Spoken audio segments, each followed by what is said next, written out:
Mr. Speaker, distinguished colleagues, isang mapagpalayang hapon po sa ating lahat.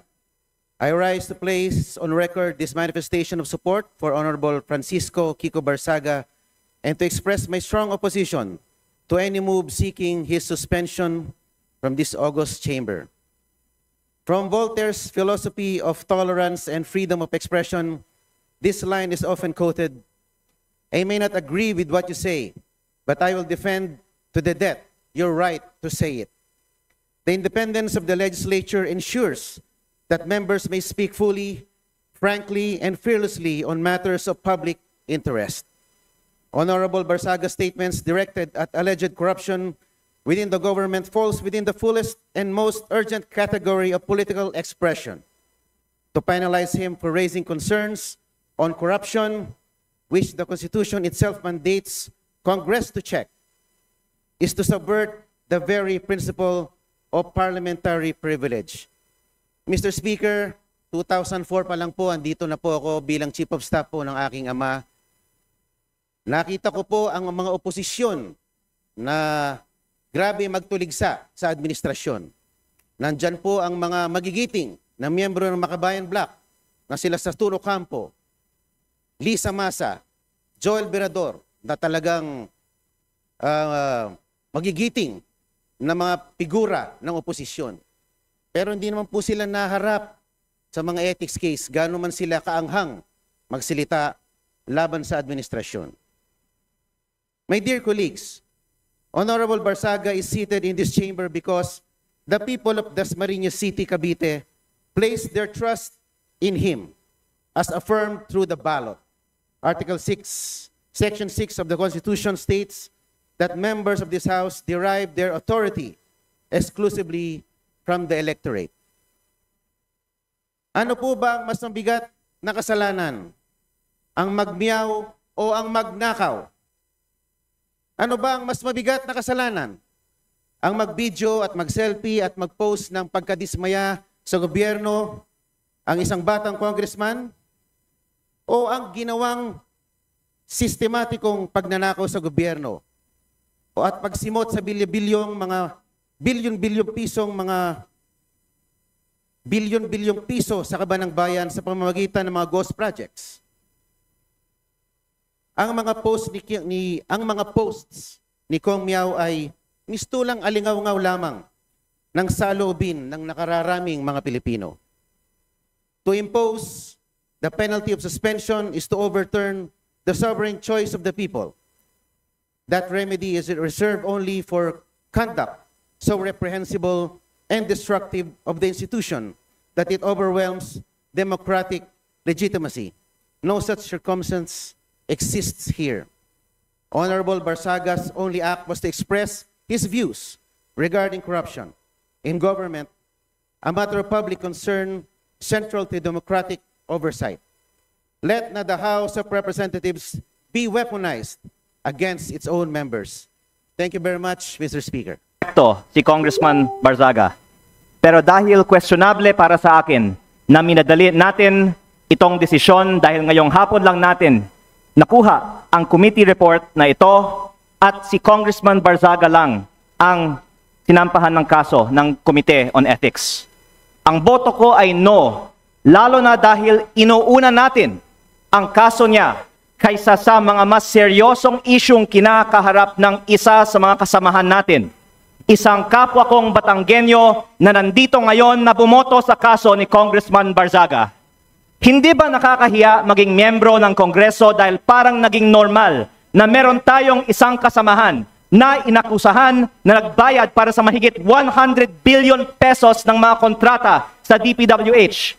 Para bang tinatanggap natin na normal lang magkaroon ng kasamahan na iniugnay sa pagnanakaw ng bilyong-bilyong piso na hindi iniimbestigahan na ng Committee on Ethics, Public Works o Infracom, samantalang inuunan natin ang kaso ni Congressman Barzaga, habang hindi man lang natin pinaglalaanan ng masusing atensyon ang mas mabigat na aligasyon, lumalabas na parang okay lang magnakaw sa Kongreso. Nakatala na sa kasaysayan na sa gitna ng matinding kontrobersiya sa korupsyon, ito ang inuna ng Kongreso at parang lang walang mali sa ginagawa ng isa sa ating kasamahan at tayo mismo ay ngayon sumisira sa imahe ng Kongreso. Mahiya naman tayo. Thank you, Mr. Speaker. If we don't believe in freedom of expression for people we despise, we don't believe in it at all. This quote serves as the foundation of this representation's vote. Totoo na maraming nasabi, pinahayag, at ginawa ang kinatawang si Representative Barzaga na hindi aakma sa pamantayang inaasahan sa isang halal na opisyal. But this begs us to question what really is unethical behavior. While I agree that us lawmakers are held to a higher degree of ethics and decorum, such should not work as to stifle free speech and debate. Lawmakers must be free to say what we want, especially on issues involving national importance. Representative Barzaga's actions and words may not fit the usual mold of a traditional lawmaker. But who decides if the mold or what mold is correct? I understand these are difficult questions to answer, and I am unsure if there is any. But one thing I am sure of is that plundering the coffers of government through ghost infrastructure projects is what's unethical. The committee resolution sets a dangerous precedent. Ganito ho ba tayo kabalat sibuyas at allergic sa mga naiibang pananaw? Should our subjective judgments of Representative Barzaga's ethics supplant the will of the electorate?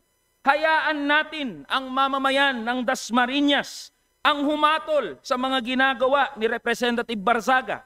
Kung saba ay karapat dapat na maging kinatawan nila.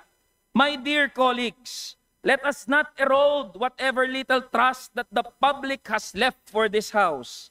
At a time where allegations of massive corruption has been plaguing our beloved institution, it is callousness to sanction one of its most vocal critics, however eccentric, uncouth, or unpalatable his mode of delivery may be. Hindi po sa pamamagitan ng aksyong ginawa natin kay Representative Barzaga, mababawi ang kredibilidad ng ating institusyon. What we need is to bring the public's trust back in this House, and this representation firmly believe that this move will not help us to move in that direction. Yun lang ho, Mr. Speaker, marami hong salamat. Ang boto ko ay nakaugat sa malinaw at tahasang proteksyon na ibinigay ng konstitusyon. Proteksyon na hindi natin maaaring baliwalain dahil lamang hindi natin nagustuhan ang pananalita ng isang kasapi. Ang boto ko ay nakaangkla sa pinakamamahal na kalayaan na pundasyon ng ating saligang batas. Nakaukit sa Article 3, Section 4, under freedom of speech, na nagsasaad na no law shall be passed abridging the freedom of speech, of expression, and of the press. Ito ang pundasyon ng lahat ng demokratikong lipunan. Its shield is broad and its protection is deep. It extends even to speech that is sharp, incendiary, or inflammatory. Constitutional protection is not limited to speech that is polite, convenient, or comfortable. This freedom is not ornamental. It is the lifeblood of a democratic discourse. The very air that allows truth to move, compete, and ultimately prevail in the marketplace of ideas. In every Congress, in every era, disagreements, mabigat man o masakit, ay mangyayari. But our duty is not to silence discomfort. Our duty is to allow debate, to permit critique, and to safeguard the right of each member to speak without fear that dissent itself becomes punishable. Totoo, the circumstances and expressions involved fall short of decorum expected in this House. Hindi natin kinukonsinti ang pamamaraan o pagkasabi. Hindi natin tinatanggal ang bigat ng responsibilidad sa pagpili ng salita. Ngunit, falling short of decorum does not remove constitutional protection. The speech may be harsh. It may offend sensibilities It may jar our sense of propriety. But as long as it remains within the realm of expression guarded by the Constitution, this chamber cannot treat protected speech as punishable misconduct. Democracy does not mature through silence or suppression. It goes through robust exchange, matinding banggaan ng pananaw o mga malalamang diskurso ng pag-iisip kung saan ang katotohanan ay siyang huling magtatagumpay. I cast a no vote because imposing sanction here creates a chilling effect. Not only on the member involved, but on all who depend on this chamber as a forum for candor, for courage, and confrontation when needed. Hindi ito ang panahon para paliitin ang espasyo ng pagsasalita. Ito ang panahon para palawakin, palakasin, at pangalagaan ito. Freedom of speech is not defended only when it is easy. It must be defended precisely when it is difficult, when the speech is unwelcome, unpopular, or uncomfortable. That is the true test of our commitment to constitutional principles. Thus, with earnest respect for this institution and with fidelity to the Constitution, I vote no, to uphold our most cherished freedom, to preserve the vibrancy of democratic debate, and to affirm the truth. The truth emerges only when ideas are allowed to contend openly and without fear. Maraming salamat po. Thank you, Mr. Speaker, my esteemed colleagues. While I acknowledge the profound importance of maintaining and enforcing the ethical standards of this House, my vote of no reflects two deeply held convictions.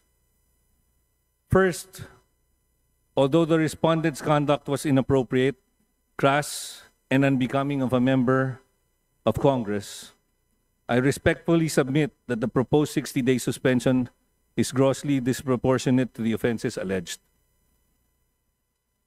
If he has indeed acted beneath the dignity of his office, then by all means, reprimand him, hold him to account. But discipline must always be commensurate to the transgression, and in this case, I believe this august chamber is responding with excessive severity. A reprimand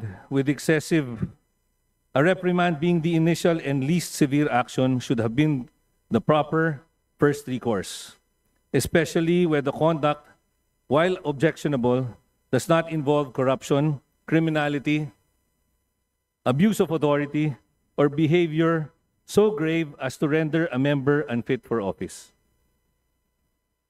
Second, voting no does not mean condoning his acts. It is instead a principled affirmation that fairness and due process are indispensable.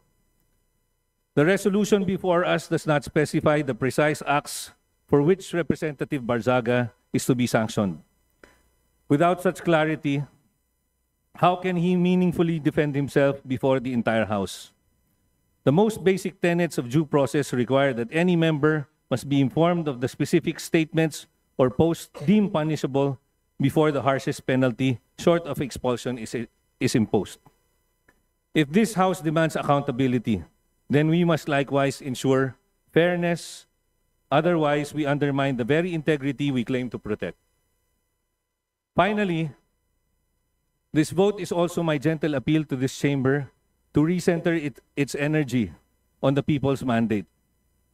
At a time when Filipino families struggle with daily concerns such as rising prices, job insecurity, health burdens, educational gaps, our primary duty is to ensure that their material well-being remains the central business of the People's House. Let us not lose sight of the urgent fundamental issues that affect every household we swore to serve. A reprimand would have been a balanced, measured response, one that upholds institutional integrity without diverting the House's focus from the needs of our people.